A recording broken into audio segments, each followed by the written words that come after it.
একটি মৎস্যজীবী সমবায় সমিতি উন্নত প্রথায় মাছ চাষ করার জন্য এরূপ একটি পরিকল্পনা গ্রহণ করেছে যে কোনো বছরের মাছের উৎপাদন পূর্ববর্তী বছরের তুলনায় 10% বৃদ্ধি করবে। আগে যা হতো মাছ, তার থেকে পরের বছরে 10% বৃদ্ধি পাবে। মাছের উৎপাদন 10% বৃদ্ধি পাবে। বর্তমান বছরে যদি 400 কুইন্টাল হয়, আজকে মনে করো 400 কুইন্টাল মাছ হচ্ছে আজকে, তবে 3 বছর পরে, পরে মানে ডান দিকে, আগে মানে বাঁ দিকে, তো পরে 3 বছর পরে +10%-এর রেটে কত হবে? ইজি অঙ্ক। এবার আমাকে আর এক্স ধরতে হবে না, তো আমি সহজে লিখবো 3 বছর পর মাছ হবে, মাছ উৎপাদন হবে হবে 400।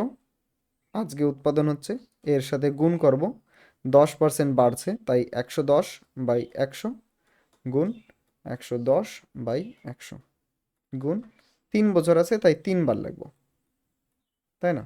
3 বছর তাই 3 বার, আর 100 মানে 10% আছে তাই 110। কাটি, দুইটা দুইটা কাটলাম, এখানে দুইটা কেটে দিলাম, একটা এর সাথে একটা এর সাথে, একটা এর আর এর কেটে দিলাম। এবার বাকিদের গুণ করব, তো আমি একটা দাগ দিয়ে লিখে নিচ্ছি 4 গুণ 11 গুণ 11 গুণ 11, আর নিচে আমার কাছে একটা 10 আছে। উপরে 4 গুণ, এটা হয় 1331, নিচে 10 লিখলাম। এবার 4 দিয়ে একে গুণ করব আমি, তাই তো, এই পুরোটাকে। তো লাস্টের থেকে এই গুণ করা শুরু করতে হয়, তো আমি লিখবো 4 × 1 = 4, 3 × 4 = 12, 2 হাতে 1, আবারও 3 × 4 = 12, 12 2 আর হাতের 1 3, 4 × 1 = 4 আর 1 5, নিচে 10 ছিল 10 লিখে দিলাম। এটা মুছে দিচ্ছি।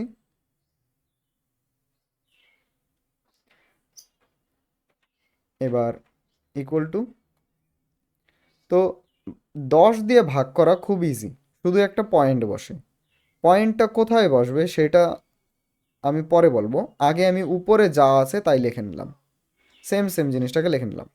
এবার 10-এর কাছে একটাই জিরো ছিল, তাই না? একটাই জিরো, তার মানে আমি যখন পয়েন্ট বসাবো সেই পয়েন্টটাও একজন ডান দিকের থেকে গুনবো, হ্যাঁ, একজন তার পরে বসবে, তো আমার পয়েন্টটা বসবে এইখানে, এত। এবার আমি লিখে দেবো কুইন্টাল।